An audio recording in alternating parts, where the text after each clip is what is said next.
There's a thing men do when they don't want to see something. They look at it once, decide it's ugly, and then they spend the rest of their lives looking 1 inch to the left of it. That's how it was with the cook. 22 men rode for the bar cross that fall, and every one of us ate 2 meals a day out of that man's hands, and not one of us, not one, ever looked him full in the face. We looked at his hands when they set the plate down. We looked at the fire. We looked at the scar that ran from under his left ear down into his collar like a river drawn on a map, and then we looked away, quick, the way you look away from a cripple or a grave. He never made us look. That was the thing he could have. A man with a face like that has earned the right to make the whole world uncomfortable, and he never once spent it. He just cooked and cleaned his pots and said good morning in that careful English of his to men who wouldn't say it back. I rode with that man for 1 season, and I have spent 11 years since trying to say out loud what I learned from him, and I've never managed it right. So I'm going to try now, the whole thing, from the night the cattle broke to the last morning I saw him standing in the road. Because everybody ignored the scars on that cook. The whole territory ignored them, and it took me longer than it should have, longer than I'm proud of, to do the one thing nobody else would do. I asked him why. The steers went at moonrise, and I remember thinking, in the half-second before the ground came up under my horse's belly like a struck drum, that I had not finished my supper. It's a foolish thing to think while 300 head of longhorn cattle stand up out of their bed ground all at once and turn into one animal the size of a hill. But that's what I thought. My plate was still by the fire, a quarter of beans and a hunk of cornbread going cold on it, and some corner of my mind said shame to waste it even as the rest of me was hauling the roan around and screaming a word that wasn't a word. A stampede in the dark is not like the pictures a man makes in his head. In the head it's grand. It's a river of horns. In the dark, it's a wall of dust you can't see and a sound you feel in your back teeth. And the only light is the sparks their hooves strike off the rocks. Little red seeds thrown up and gone, and you ride into that and pray your horse has better eyes than God gave you. I don't know how long we ran them. Long enough that the cold left my hands. Long enough that when we finally got the leaders to turn and start the mill, folding the herd in on itself like a snake swallowing its own body, the eastern sky had gone the color of a healing bruise. We held them there, turning, until the fear went out of them and they were just cattle again, dumb and blowing and lost, standing in a country none of them had chosen to be in. I counted them the way I count everything. It's a habit my Sarah used to laugh at. You'd count the stars if I let you, she said once, and I said I already had, and I was too short, and she laughed so hard she had to sit down. Sarah has been under the ground 4 years this coming spring. I still count. I counted the herd and came up 11 short, which meant 11 head down in the dark somewhere with broken legs or broken necks, and I counted the riders and came up 1 short, and that one was the boy. His name was Curtis Vane, and he was 17, and he had told me, back at the home ranch, with the particular seriousness of a boy who has never been hurt, that he wasn't afraid of anything on 4 legs. We found him just after full light in a wash a mile back, and I will not tell you what 1,000 cattle do to a thing that goes down under them, except to say that we knew him by his boots, which his mother had sent him, new, and which he had been so proud of that he'd worn them into camp instead of his working pair, and which was very likely how he came to lose his footing in the dark. New soles, no give in them yet. We laid what we could gather onto a slicker and we stood around it, 21 men who had all seen dead men before, and nobody said anything because there is nothing to say, and then the foreman, a hard old article named Del Prout, took off his hat. And we all took off ours, and the wind came up the wash and moved our hair and moved the grass and moved nothing else. And that is when I saw the cook. He was standing a little apart, the way he always stood, and he had his hat in his hands like the rest of us, and he was looking down at the boy on the slicker, and he was crying. Not making a show of it, not a sound, just water running down that ruined face over the scar and around it, following the seams of it like the country follows the shape of the land. And his mouth was pressed shut so hard it had gone white at the corners, and I thought, God forgive me, this is the exact thought I had. I thought, what's it to him? Because the boy had been one of the worst. Curtis Vane, 17 and afraid of nothing, had spent the whole drive tormenting that cook in the small mean ways that bored young men torment anyone who won't fight back. He'd found a dead rat once and put it in the flour barrel and thought it the finest joke in the West. He'd called him names I won't set down. He'd knocked a full pot of stew, by accident, into the dirt not 4 days before he died, and stood there grinning while the cook got down on his knees and scraped what he could save back into the pot, because the alternative was 22 men going hungry, and the cook had known that, and Curtis had known that the cook knew it, and that was the whole pleasure of it. And here was the cook crying over him. I want to be honest about the man I was that morning, because the whole point of this is what I became, and you can't measure that unless you know where I started. I was 39 years old. I had buried a wife, and before her, a daughter who lived 11 days, and I had gone hard the way grief makes some men go hard, closed up like a fist so that nothing could get in and hurt me again. I did my work. I was fair. I did not go out of my way to be cruel to the cook, and I have since learned that this is a very low bar, and that a man can spend his whole life congratulating himself for clearing it and never once do a decent thing. I looked at that man crying, and I felt something turn over in me that I did not have a name for, and I did not want to have a name for it, and I turned away and got busy with the horses. We buried the boy on a rise where he could look east, because his mother was east in Missouri, and it seemed a thing she might want even though she'd never know. Prout said some words out of the book, getting half of them wrong, and we piled rocks so the wolves couldn't get at him, and it took the whole morning, and nobody had eaten. When we came back down to the camp, the cook had food ready. I don't know how he did it. He'd ridden out to the burying same as us. But there was a fire and there was coffee, real coffee, not the burnt mud we mostly drank, and there was fresh cornbread, and there was a stew he'd made out of God knows what, and it smelled like the inside of a home I hadn't had in 4 years, and the men came to it silent and ashamed, and they ate. They ate everything. 2 of them went back for thirds. And not one of them thanked him, and not one of them looked at him, and he stood by the fire with his hands folded in front of him and watched them eat with an expression I could not read at all. And when a man's cup got low, the cook was there filling it before the man could ask, moving among us like a ghost that had decided to be useful. I sat off to the side, and I did not eat much, and I watched him instead of my plate, which I had never done before, and I saw a thing I had been not seeing all season. The scar on his neck was the least of it. When he reached to fill Del Prout's cup, his sleeve fell back, and I saw that his forearm, from wrist near to elbow, was the same ruined country as his face. The skin gone smooth and shiny and wrong, pulled tight in places so that the hand didn't open all the way, so that he'd learned to work around it, to lift and pour and stir with a hand that had a permanent slight cripple in it, and that he did it so smoothly, had done it so many thousands of times, that you'd never notice unless you were looking. And I had never been looking. The burns went up under his shirt. I understood that all at once, the way you understand a thing you've had all the pieces of for months and never bothered to fit together. That the way he always wore his sleeves down in the worst heat and buttoned to the throat, that we all put down to his being a strange, particular foreigner, that was a man covering himself. That he was burned across, I would later learn, more than half his body. That whatever had happened to him had happened in fire and had been trying to kill all of him and had only got some. And he had lived. I sat there with cold beans in front of me, and I did the arithmetic a man does, without meaning to, when he first really sees another man suffering. I measured it against my own. I had buried a wife and a child, and thought myself the loneliest man in the territory. And here was this man, who had walked out of a fire that should have killed him, into a country full of people who despised him for the shape of his eyes, and who cooked for those people, twice a day, and filled their cups, and wept for their dead boys who tormented him, and asked nothing, and got nothing, and rose the next morning and did it all again. I don't know what that is. I've thought about it for 11 years. The nearest word I have is endurance, and it isn't near enough. Endurance is a mule. This was something else. This was a man who had decided, somewhere in all that fire, to go on being gentle in a world that had given him every reason not to, and who kept that decision every single day the way other men keep a grudge. Sarah, I said in my head, the way I do, Sarah, I have been a blind man.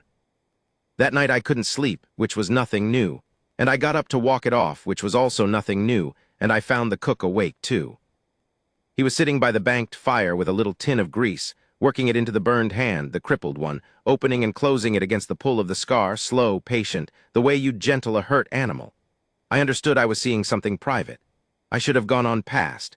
But my feet stopped, and he looked up, and for the first time all season, in the low red light, we looked at each other full. He had gray in his hair. I'd never noticed that either. He was older than I'd assumed. The assumptions I'd made about him were a whole city I was only now walking through and finding all the streets laid wrong. You cannot sleep, he said. His English was careful, each word set down like a plate that might break. No, I said, not for a while now. He nodded like this was reasonable. He didn't ask why. That was a thing about him I'd learned. He never asked a man to open a wound. He'd sit next to it and wait, and if you wanted to show him you could, and if you didn't, he'd never make you feel the poorer for it. I sat down, I don't know why. My knees just folded me down onto a rock across the fire from him, and I sat. And neither of us said anything for a long while, and the cattle made their night sounds, and somewhere a coyote asked its one question over and over. Then I did the thing this whole story is the long way around to. I looked at his hand, the grease shining on the scar, and I looked at his face, and I did not look 1 inch to the left of it, and I said, "How did it happen?" He went very still. I have thought since that no one had asked him. In all the years, in all the towns, in all the outfits, that everyone had done exactly what I had done all season, looked and looked away, and that a man can carry a thing so long, unasked, that the not being asked becomes its own kind of burning, a slow one, the kind that doesn't leave a scar you can see. I have thought that my one plain question might have been the first door anyone had opened for him in years. Or it might not have been. I don't want to make myself the hero of it. That is the very thing he cured me of in the end. He looked at me a long time. The fire popped. Far off, the coyote gave up its question. "You are the first one," he said, "to ask." And then, in that careful, breaking plate English, with the grease going cold on his ruined hand and the dead boy fresh in the ground above us, and 400 miles of empty country holding us both in the dark, he began to tell me. I didn't sleep at all that night, but it was the first night in 4 years I didn't count the stars. I listened instead. He'd been born, he told me, in a village that sat in the crook of a river the color of tea, in a province I could not have found on a map and did not pretend I could. He said the name of it once, and I asked him to say it again, and he did, and I still could not hold it in my mouth, and he saw me trying, and something almost like a smile touched the good side of his face. "It does not matter," he said. "It is not there for me anymore. A place you cannot go back to is only a place in the mind, and the mind changes it. In my mind now the river is wider than it was. The fish are bigger." The almost smile again. "Memory is a liar that only tells you kind lies." His name was Fong Lai.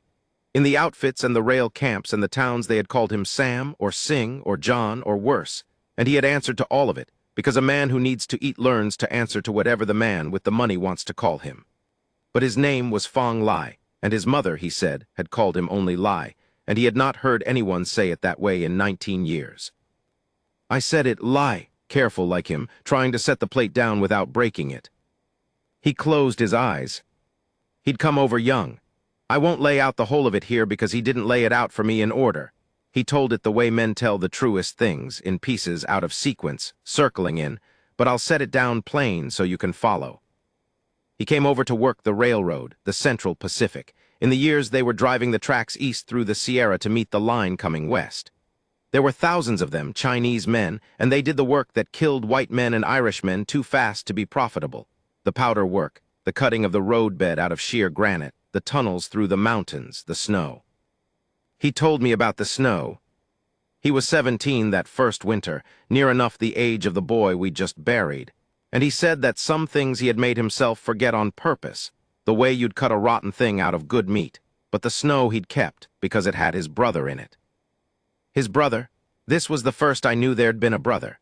His name was Fong Kuo, and he was 2 years the elder, and it was Kuo who'd brought Lai over, Kuo who'd promised their mother he'd keep the boy safe, Kuo who worked next to him on the mountain that winter they cut the tunnel through the summit.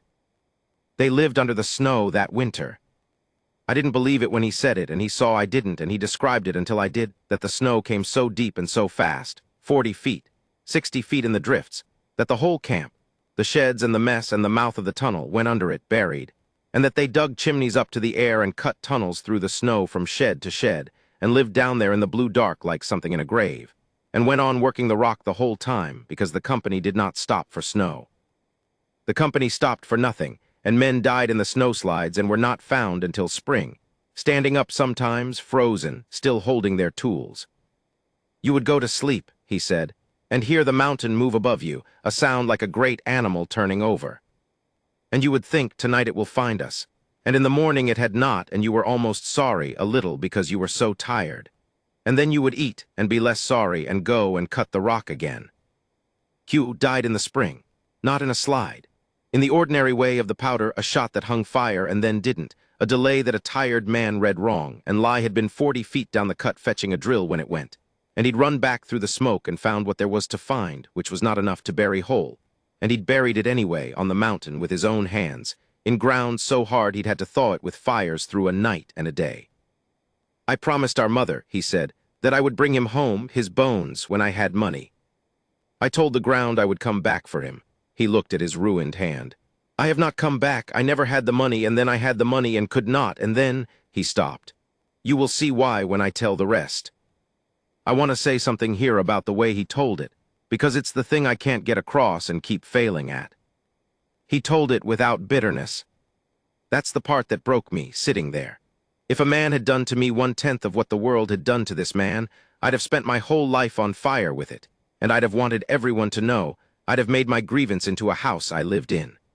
And he told me his brother died in a hole in a mountain for a railroad that wouldn't spell his name right, and he told it the way you'd tell about weather. Not because he didn't feel it. I could see he felt it. The good side of his face was wet again. But because somewhere along the road he'd made a decision I still can't fully understand, which was to refuse to let what was done to him become the whole of what he was. Anger, he said when I finally worked up the nerve to ask him how he wasn't angry, is a fire too, and I have had enough of fire. It does not warm you. It only eats you and asks for more and is never full. He turned the tin of grease in his fingers. I decided I would rather be cold and go on than warm and be eaten. Most days I keep the decision. Some days, he tilted his head at the dark at the rise where the boy lay.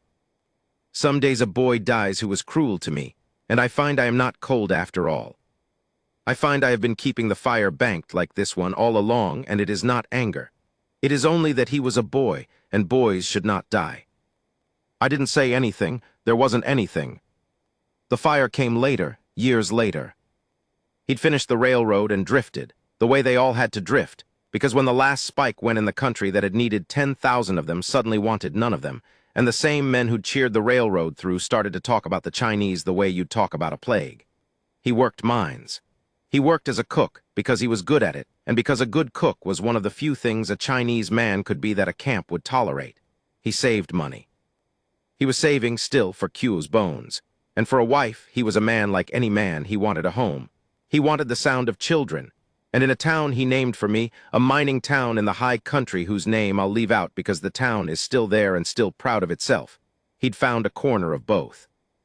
There was a Chinese quarter in that town, a few streets, a couple hundred souls, laundries and a store and a joss house and a doctor and gardens where they grew vegetables the whole town bought and pretended they didn't.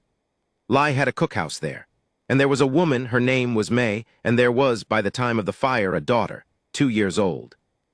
He said her name, and then he could not say anything for a while, and I looked at the fire and gave him the room, and when he could go on, he did not say her name again, not once in all the rest of it, and I understood that was on purpose, and I never asked it of him. The town decided one autumn to be rid of them. It wasn't the first town to decide it, and it wasn't the last. Lai told it flat the way he told the snow. A grievance about work, the mines were failing, white men were out of jobs, and it is easier to blame the man whose face is strange than the company that owns you always in every year in every country. I have lived long enough now to see it is the oldest trick there is, and it never once stops working. There were speeches. There was a committee. There was a night given as a deadline, be gone by such a day. And the Chinese, some of them began to go, because they had seen this before in other towns and knew how it ended. Lai stayed a day too long. He stayed because May was sick and couldn't travel, and he thought, he said this, and his voice did a thing I won't try to spell, he thought the deadline was for leaving, not for dying. He thought if they were simply still packing, still visibly going, it would be all right. He had lived in that town 6 years. He had cooked for those men. He knew their names. They came at night with coal oil. I'm not going to write all of what he told me. Some of it isn't mine to hand around, but I'll write enough. He got May out. She was weak, and he half carried her, and he got her clear into the dark, into the gardens, and he told her to stay down, and he went back. He went back for the child. The cookhouse was already going. The whole quarter was going. The night was orange and roaring and full of the sound of men. His neighbors, the men whose breakfasts he'd cooked. the sound of them whooping, he said, like it was the 4th of July. And he went back into that for his daughter, and he got to her. She was in the back room where he'd left her sleeping, and he got her up in his arms, and the roof was already burning. And he ran for the door with her face pressed into his neck, and his own back and arms, and the side of his face taking the fire that was coming down. He got her out. She lived. He was careful to tell me that right away before the rest because he could see I'd gone white. She lived. He'd shielded her with his own body and his own arms. That was the burns, that was the ruined country of him. That was the map on his neck and the crippled hand, and she lived. And he'd carried her to where May was hidden and put her in her mother's arms, and then, he said, the world went away for a while. And when it came back, he was in a wagon days later, and he was being taken somewhere by the Chinese doctor who'd got a few of them out. And May was there, and the child was there. And he could not move for the pain and could not stop weeping for the joy both at once, because he had lost everything, the cookhouse, the money, the 6 years, Q's Bones money, all of it, everything he'd built, and he had saved the only 2 things that were worth building it for. He should have been the happiest ruined man in the West. Tell me the rest, I said, because I could see there was a rest, and it was the worst part, and it was the part he'd been circling the whole night. He looked at me across the low fire, the gray in his hair, the dead boy on the hill, the 400 empty miles. When I was well enough to work, he said, and my face was this, May looked at me, and I saw in her face that she could not. That every time she looked at me she saw the fire. And the child was afraid of me, my own child, she screamed when I came near. Because the last she knew of my face before it had been whole, and now it was this, and she was too small to understand it was the same father. And every time she saw me she screamed as if the fire itself had come into the room. The coyote had come back. It's one question over and over. So I made a decision, Lai said. The heaviest I have made, heavier than going back into the fire. Going back into the fire was easy, it was only my body. This was, he pressed the ruined hand flat against his chest. I gave them money, what little I could earn I sent, for years, but I did not stay. I let May tell the child that her father had died in the fire, because it was kinder for a small girl to have a father who died a hero than a father who was a monster she screamed at. I let my daughter believe I was dead, so that she would not have to be afraid of me every day of her life. I have not seen her since she was 3 years old. He stopped. That, he said, is why I did not go back for Q's Bones, because the money went to them always, all of it every year, and there was never any left, and now there never will be. My brother is still in the mountain. My daughter thinks I am in the ground, and I am here. He opened his ruined hand and looked at it as if it belonged to someone else. Cooking, for men who do not know my name. I have been in some quiet places in my life. The bottom of a mine, the inside of a blizzard, the room where my wife died. I have never heard a silence like the one after that. You could have kept her, I said finally, and my voice came out wrong. She was your daughter, she'd have grown, she'd have understood, you could have. Yes, he said, I could have kept her and made her carry my face and grow up in the shadow of what was done to us, afraid, or I could carry it alone and let her grow up in the light, thinking her father a good man who died saving her. He looked at me and there was no self-pity in it at all, which was the unbearable part. I chose to carry it alone. I think I chose right. Most days I think I chose right. A long breath. You asked me how it happened. This is how. The fire is the small part. The choosing is the rest. The eastern sky was going gray. We'd talked the whole night through. He got up slow, the way a man moves when half his skin doesn't stretch, and he banked the fire back up, and he set the coffee on because the men would be waking soon and would want feeding, because that was the shape his life had taken, and he did not fight the shape of it anymore. And I sat there, a man who had thought his own grief the size of the world, and I watched Fong Lai make breakfast for 21 men who didn't know his name, and I understood that I had spent 4 years so full of my own 2 graves that I'd walked past a man carrying 3, and a living daughter besides, who was somewhere out in the wide country believing he was dust. Sarah, I said in my head, and then I didn't have anything to say to her. For the first time in 4 years, I didn't have one word to say into that dark, because I was ashamed. And there is no letter you write to explain to your good dead wife that you have only just now, at 39, learned what she'd been trying to teach you the whole time she was alive. Which was to look at people. Just to look at them, full in the face, and not 1 inch to the left. I meant to do something with what he'd told me. I want that on the record because of how it turned out. I lay in my blankets that morning while the men ate the breakfast he'd made, and I made myself a whole set of plans the way a man does at dawn after a night that's cracked him open. I would speak to Prout. I would tell the men his name. I would ride into the next town with him and stand next to him at the counter so no one could say a word. I would help him find the daughter she'd be. What, near 20 now, a grown woman, maybe with children of her own. I'd help him write to her. I'd help him decide whether he even should. I would fix it. I had money and I had years, and I had, for the first time since Sarah, a reason to spend both on something outside myself. I had it all built by the time the sun was full up. And then we had to get the herd to the railhead, because that's what we were being paid for, and the plans went where dawn plans go, which is into the work, and the work ate the days the way work does. There's always another creek to cross, always another count that comes up short. I told myself there'd be time at the railhead. Then I told myself there'd be time back at the home ranch, over the winter when things were slow. I have learned that there'll be time is the lie a coward tells himself to feel like a good man for free. I did do one thing. I'll give myself the one thing. The next evening at supper, when Fong Lai set my plate down in front of me, I said in front of the others, loud enough to be heard, "Thank you, Lai." His name said right. The men looked at me. A couple of them looked at him, really looked, maybe for the first time. Del Prout caught my eye across the fire, and something passed between us, some old hard thing in him shifting a quarter-inch. Nobody said anything. But the next morning, when Lai poured Prout's coffee, I heard the old man say it low, gruff, like it cost him money. Obliged. One word, it isn't much. I've spent 11 years deciding whether it was anything at all, and I've decided it was that it wasn't nothing, and also that it was a coward's portion, one word and a nod, when the man had earned a whole town standing up. I gave him the least thing I could give and called it decency. I told you this at the start. A man can spend his whole life clearing the lowest bar and calling it a life. But something did change in that camp in those last days of the drive. Not much. Men are slow and mean and slow to stop being mean, but a little. They said his name, some of them. A young hand named Odie, not much older than the boy we'd buried, took to helping him with the pots without being asked, and Lai let him and taught him things. And I'd see them at the fire in the evenings, the burned old man and the raw young one, and the young one laughing at something. And I thought there that more of that, and I promised myself again that at the railhead I'd. We never got to the railhead the way we planned. It was a river crossing. The Pedra, running high and cold off an early snow in the high country, the kind of water that looks slow from the bank and takes your legs the second you're in it. We'd crossed worse, but the herd was skittish still, had been skittish since the stampede, cattle remembering fear the way they do, and halfway across a heifer balked and turned and started a swirl in the middle of the crossing, the front of the herd trying to come back into the back of it, and it began to turn into a mill in the deep water, which is a drowning kind of thing, cattle going under and men riding into it to break it up, and it was loud and cold and going wrong fast. Odie went in. The young one.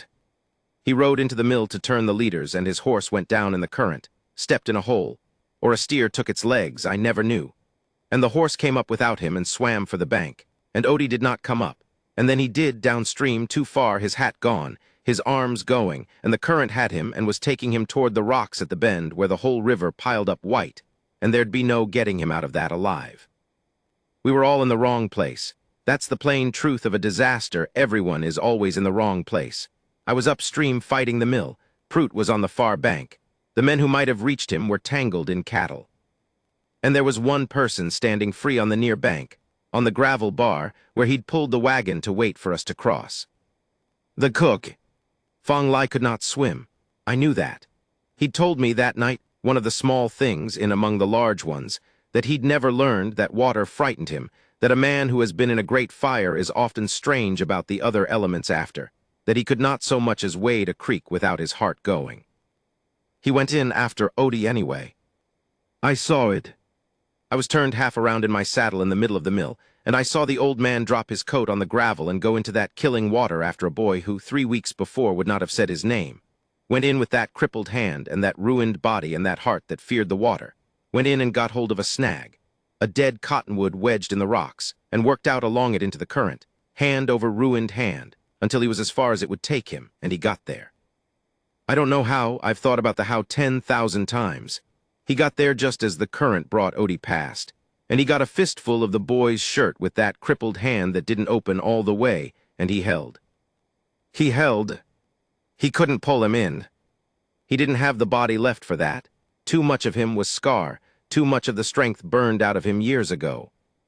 He could only hold one ruined hand locked in a boy's collar and one arm wrapped around a dead tree, in water that wanted them both. And he held, and he screamed, the only time I ever heard that man raise his voice. He screamed for help in a language none of us knew and all of us understood. And by then we were coming, all of us, Prude off the far bank and me out of the mill and 3 others, riding and wading and one man throwing a rope. And we got a loop to the boy and we got them, both of them. We dragged them out onto the gravel bar in the gray water light, and the boy coughed up half the river and lived. Odie lived. Fong Lai's heart stopped on the gravel bar. It didn't stop all at once. I want to be careful and true. He was breathing when we pulled him out, and then he was breathing wrong, and then Prout, who knew a little of everything the way old foremen do, was pounding on his chest and swearing at him. And it caught. For a while his heart caught and ran on, ragged, and we got him warm. We built a fire on the bar and stripped him and wrapped him, and I held him against me to lend him what heat I had. And that was the first time I ever saw the whole of what the fire had done to him. The whole ruined country of that body. And I held it against my own like it was worth something, like it was worth more than anything I'd ever held, because it was. He was awake near the end. He knew me.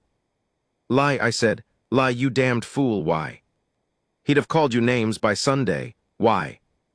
And Fong Lai looked up at me with the good side of his face, out of a lifetime of fire and snow and buried brothers and a daughter who thought him dust. And he said, careful even then, setting the last plate down without breaking it. Because he was a boy, a breath wet and hard, and boys should not die. He'd said it before over the other boy, the cruel one, on the first night. I thought it was grief talking. I understand now it was the whole of his religion, the one article of it, the thing he'd carried out of the fire when he'd let everything else burn, that the young should not die if an old man could stand between them in it. He'd failed to save one boy, Curtis, in the dark, under the cattle, before he could reach him.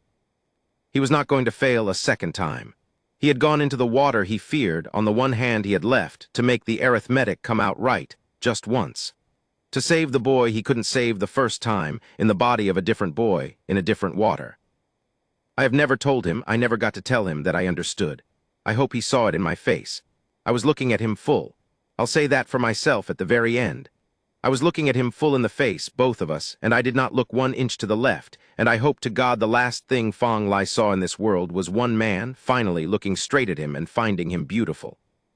He said one more thing. It wasn't to me. It was in his own language, soft, and I have carried the sound of it 11 years and never found anyone to tell me what it meant.